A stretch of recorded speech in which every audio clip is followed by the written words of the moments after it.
नमस्कार। न्यूज के चौधरी में आप सबका स्वागत है। मैं वीरेंद्र चौधरी एक बार फिर से आपके सामने हाजिर हूं एक नए सवाल के साथ। सवाल यह है कि क्या कहता है लोकसभा चुनाव का चौथा फेज। आइए इसी सवाल पर देखते हैं न्यूज के चौधरी। 13 मई 2024 को लोकसभा चुनाव का चौथा फेज होगा। 96 सीटों का फैसला होगा। 9 राज्य और एक केंद्र शासित प्रदेश में फैले हुए हैं ये 96 सीट, और काफी अहम रखता है ये चौथा फेज एनडीए के लिए भी, इंडिया अलायंस के लिए भी और अन्य के लिए भी। जो कुछ राज्य में अन्य हैं जैसे वाईएसआरसीपी, टीडीपी, बीजेडी के लिए। तो आइए सबसे पहले हम आपको बताते हैं कि ये 96 सीटों का चुनाव 10 राज्यों में कहां कहां पे है। सबसे पहले आंध्र प्रदेश। आंध्र प्रदेश में कुल लोकसभा सीट 25 है और एक ही फेज यानी चौथे फेज में वहां पे चुनाव संपन्न होंगे। दूसरा राज्य है बिहार, जहां पर 5 लोकसभा क्षेत्र में चुनाव होंगे।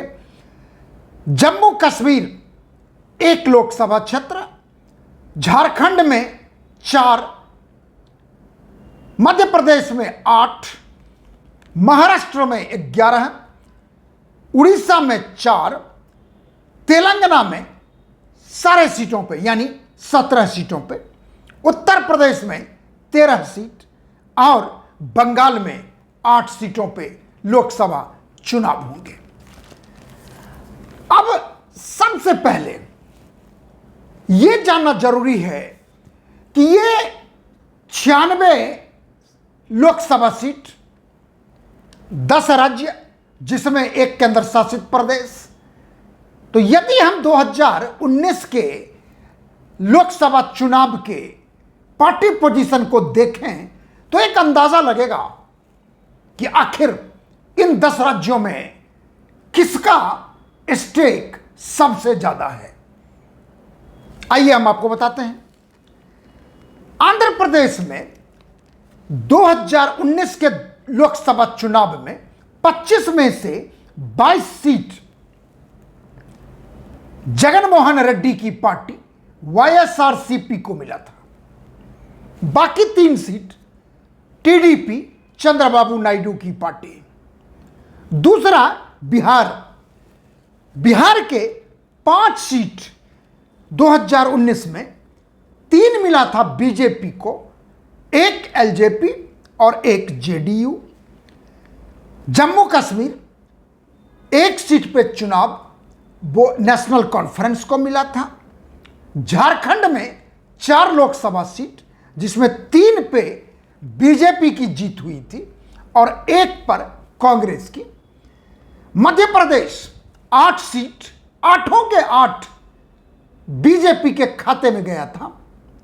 महाराष्ट्र 11 लोकसभा सीट जिसमें 7 बीजेपी के खाते में, 2 शिवसेना और 1 एनसीपी और 1 एआईएमआईएम असदुद्दीन ओवैसी की पार्टी जो जीते थे औरंगाबाद से।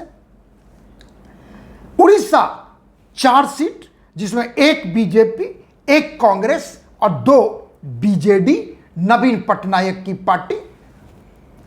तेलंगाना 17, 4 सीट बीजेपी को, 3 सीट कांग्रेस और 1 सीट एमआईएम यानी असदुद्दीन ओवैसी जीते थे हैदराबाद से, और 9 सीट टीआरएस।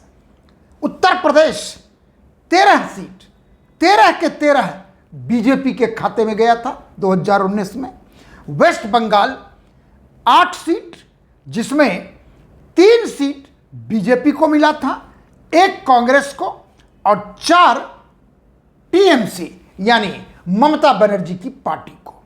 तो यदि हम आपको बताएं कि इसमें बीजेपी को कुल कितना मिला एनडीए को मिला के कितना मिला, कांग्रेस को कितना, उसके एलआई को कितना और अन्य के खाते में कितना गया, वो सुनिए, बड़ा महत्वपूर्ण है जानना।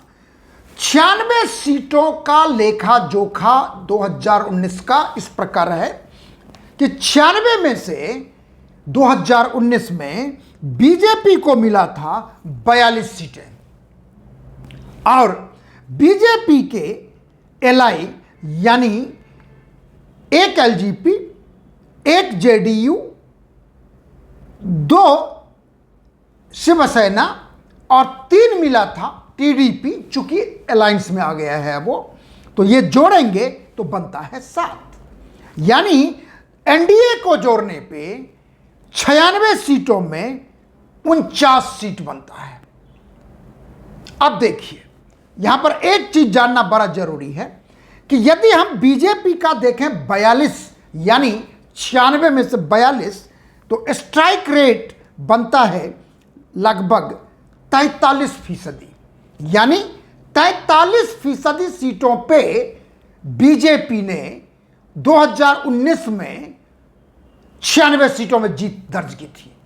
और यदि एनडीए का देखेंगे 42 + 7 49, 96 में से 51% स्ट्राइक रेट। और जैसा कि मैंने कहा कि स्ट्राइक रेट माने कि वो 51% सीट को जीते थे। तो ये तो हुआ एनडीए का, 100 में से 51%। अब आते हैं हम इंडिया अलायंस कहें या उस समय के यूपीए कहें। कांग्रेस को मिला था 6 सीट। जैसे कहां से मिला, झारखंड में 1, उड़ीसा में 1, तेलंगाना में 3 और बंगाल में 1, यानी 6 सीट 96 सीटों में 2019 में कांग्रेस को मिला। अब उसके एलआई Jammu Kashmir national conference 1, Maharashtra 1 NCP और कुल मिला के 2, यानी 6 कांग्रेस को, 2 एलआई को, यह बनता है 8 सीट। तो यदि कांग्रेस का 6 सीट का स्ट्राइक रेट निकालेंगे तो वो बनता है 6.25% और दोनों को मिला देते हैं हम तो बनता है 8.33%। अब देखिए जो अन्य चौथे फेज में बड़ा ही महत्वपूर्ण स्थान रखता है, वो क्या है। अब देखिए, आंध्र प्रदेश में 25 में से वाईएसआरसीपी को मिला था, जगन की पार्टी को 22 सीटें। 1 सीट मिला था एआईएमआईएम को महाराष्ट्र में। उड़ीसा में बीजेडी को मिला था 2 सीट। तेलंगाना में टीआरएस जो अब बीआरएस है उसको मिला था 9 सीट और तेलंगाना में 1 और सीट हैदराबाद एआईएमआईएम को मिला था और बंगाल में 4 सीट टीएमसी को। तो यदि हम ये जोड़ें तो बनता है 39, यानी अन्य के खाते में गया था 2019 में 96 में से 39 सीट। अब स्ट्राइक रेट देखिए 40.62%, यानी 41%। अब आपको मैं फिर से बताता हूं, 51% 96 में से एनडीए को मिला, इंडिया अलायंस को 8% मिला और अदर्स को मिला 41%, यानी एनडीए 51%, इंडिया अलायंस 8% और अदर्स 41%। तो अब यहां पे अब सवाल है कि 100 में से 51% जैसे कहते हैं तो 51 मिला, मान लीजिए 96 में से 49 सीट।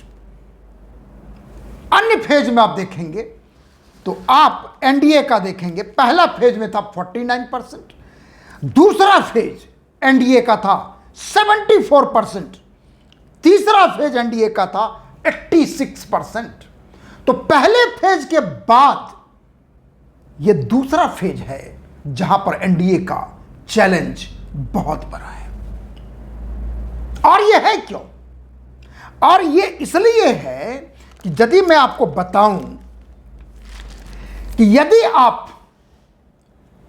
आंध्र प्रदेश और तेलंगाना, आंध्र प्रदेश में 42 लोकसभा सीट, सॉरी माफ करेंगे, पुराना सीट हम कह गए आपको, कि आंध्र प्रदेश और तेलंगाना को जोड़ के 42 सीटें था, जिसको जब अलग होने के बाद 17 तेलंगाना के पक्ष में और 25 आंध्र प्रदेश। एनडीए को सिर्फ 2019 में तेलंगाना में टीडीपी का 3 था। बीजेपी उस समय टीडीपी के साथ नहीं थी, खाता भी नहीं खुला था। उसी प्रकार 17 सीटों में बीजेपी को तेलंगाना में पहली बार 4 सीटें मिला था। तो यदि आप देखें 42 सीटों का लेखा जोखा दोनों राज्यों को मिला के, तो एनडीए को मिलता है 6-7 सीट, 3 टीडीपी और 4 बीजेपी। निश्चित रूप से आंध्र प्रदेश और तेलंगाना एनडीए के लिए बहुत बड़ा चैलेंज है। दूसरा, इंडिया अलायंस या यूपीए कहें पुराना, जिनका कुल बनता है 8%, 96 सीटों में, यानी 8 seat. Survival, existential crisis Rahul Gandhi के लिए, क्योंकि आंध्र प्रदेश में पिछली बार उनका भी खाता नहीं खुला था और तेलंगाना में बीजेपी से भी वो नीचे चले गए थे, यानी 17 में से सिर्फ 3 सीटें मिली थी। तो यूपीए कहें या इंडिया अलायंस कहें, इनके लिए तो बिल्कुल क्वेश्चन ऑफ सर्वाइवल है, डू और डाई है। तीसरा बहुत इंपॉर्टेंट चैलेंज, अदर्स। कौन है अदर्स में? वो सबसे पहले आंध्र प्रदेश और तेलंगाना। आंध्र प्रदेश में वाईएसआरसीपी यानी जगनमोहन रेड्डी की पार्टी, जो भारी बहुमत से 2019 के लोकसभा चुनाव और विधानसभा चुनाव जीते थे, पिछले 5 वर्ष से वो मुख्यमंत्री हैं। पिछली बार उनको 25 में से 22 लोकसभा सीटें मिली थी। सवाल है अब की बार, क्योंकि अब की बार आंध्र प्रदेश में पवन कल्याण की पार्टी जनसेना, बीजेपी, टीडीपी का अलायंस हो गया है और एंटी इनकम्बेंसी अलग है। अंदाजा यह है कि आंध्र प्रदेश में इस बार वाईएसआरसीपी कहें या जगनमोहन रेड्डी की पार्टी कहें, बहुत भारी उनको फाइट का सामना करना पड़ रहा है। संभावना यह है कि एनडीए वहां पर बाउंस बैक करेगी, यानी हो सकता है काफी सीटें उन्हें मिलेगा, थोड़े मोड़े सीट वाईएसआरसीपी के खाते में जाएगा। तो वाईएसआरसीपी के लिए बहुत बड़ा चैलेंज है कि वो क्या 22 सीट रिटेन कर पाएंगे।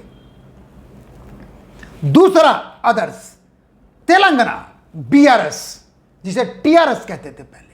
दुर्भाग्य है कि जब से टीआरएस बीआरएस बना, उनका ग्राफ इतना नीचे चला गया है कि तेलंगाना से सरकार भी चली गई। और अब सवाल यह है उनके लिए कि क्या वो अपने 9 सीटों को रिटेन कर पाएंगे। कहा यह जा रहा है कि बीजेपी बंगाल की तरह वहां पर रिजल्ट ला सकती है। कहा यह जा रहा है कि कांग्रेस भी अपनी स्थिति मजबूत करेगी। तो सवाल है, बीजेपी भी मजबूत करेगी, कांग्रेस भी मजबूत करेगा, तो फिर टीआरएस या बीआरएस का क्या होगा? बहुत बड़ा चैलेंज है। तीसरा, उड़ीसा, नवीन पटनायक 2.5 दशक से मुख्यमंत्री हैं नवीन पटनायक, और आज भी उनका जलवा उड़ीसा में घटता नहीं दिखाई दे रहा। लोकसभा चुनाव में भले बीजेपी अब दूसरे नंबर की पार्टी बन गई उड़ीसा में, कांग्रेस बिल्कुल फ्रिंज की पार्टी बन के रह गई है। पिछली बार सिर्फ उन्हें 1 सीट मिला था। कहा यह जा रहा है कि शायद अब की बार कांग्रेस का खाता भी ना खुले। तो सवाल यह है कि क्या नवीन पटनायक अपनी सत्ता और संख्या को रिटेन कर पाएंगे? और बीजेपी के लिए भी बड़ा चैलेंज है उड़ीसा में, क्या बीजेपी 21 में से 8 सीटें मिली थी उनको, अब की बार क्या वो 12 तक पहुंचेंगे, 14 तक पहुंचेंगे?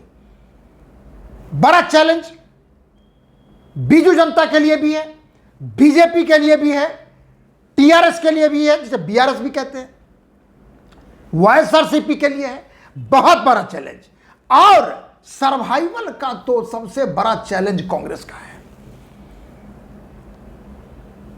डूबेंगे, डूब ही चुके हैं, उभरेंगे, नहीं उभरेंगे, ये तो कुल मिला के ये जो सारे चौथे फेज का जो विवरण यही कहता है, आंकड़ा यही कहता है कि बहुत बड़ा चैलेंज है लगभग सभी स्टेक होल्डर के लिए, एनडीए के लिए भी, इंडिया अलायंस के लिए भी, BJD, TRS, BRS, YSRCP, TDP के लिए भी और टीएमसी के लिए भी। क्योंकि बंगाल में भी कहा जा रहा है कि बीजेपी अब की बार काफी संख्या बढ़ा सकती है। और किस कॉस्ट पर बढ़ेगा? टीएमसी के कॉस्ट पर। तो कुल मिला के बड़ा ही इंटरेस्टिंग होने जा रहा है। चौथा फेज मैदान में है, 96 सीट। कौन जीतता है सबसे ज्यादा, किसकी होती है हार, इंतजार करना होगा 4 जून का। और आखिर में यदि आपको हमारा कार्यक्रम अच्छा लगता है तो इसे आप लाइक करें, शेयर करें, और यदि कुछ कहना चाहते हैं तो कमेंट सेक्शन में जाके अपनी बात जरूर लिखिए, बेबाकी के साथ लिखिए, खुल के लिखिए। और एक बात, एक आग्रह, एक निवेदन, एक प्रार्थना, मेरे YouTube चैनल को सब्सक्राइब जरूर कीजिए, क्योंकि भरोसा आपका है, विश्वास मेरा है, परिश्रम हम करेंगे, आशीर्वचन आपको देना होगा। बहुत बहुत धन्यवाद। नमस्कार, शुभ रात्रि।